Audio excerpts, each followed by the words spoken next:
राज्यात ढगाळ हवामानासह पावसाने हजेरी लावल्यानंतर किमान तापमानात अचानक घट झाली आहे। विदर्भात किमान तापमानाचा पारा 7 अंशापर्यंत घसरल्याने थंडीची लाट आली आहे। आज 7 जानेवारी रोजी राज्यात अंशतः ढगाळ हवामानासह किमान तापमानातील चढउतार कायम राहण्याची शक्यता हवामान विभागाने वर्तवली आहे। गोंदिया येथे राज्यातील निचांकी 7 अंश सेल्सिअस तापमानाची नोंद झाली। नागपूर येथे 7.6 अंश सेल्सिअस, धुळे येथील कृषी महाविद्यालयात 8 अंश सेल्सिअस, वर्धा येथे 8.4 अंश सेल्सिअस तापमानाची नोंद झाली। तर अमरावती, ब्रह्मपुरी, परभणी येथील वसंतराव नाईक मराठवाडा कृषी विद्यापीठ आणि भंडारा येथे 10 अंश व त्यापेक्षा कमी तापमानाची नोंद झाली।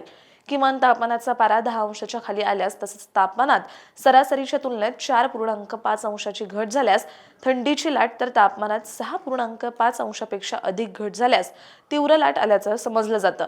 मंगळवारी म्हणजेच काल 6 जानेवारी रोजी अमरावती, गोंदिया, नागपूर, वर्धा, ब्रह्मपुरी येथे थंडीची लाट आली होती। उर्वरित राज्यात देखील पारा घसरल्याने गारठा पुन्हा वाढलाय। राज्यात मंगळवारी म्हणजेच काल 6 जानेवारी रोजी राज्यात गारठा वाढला होता।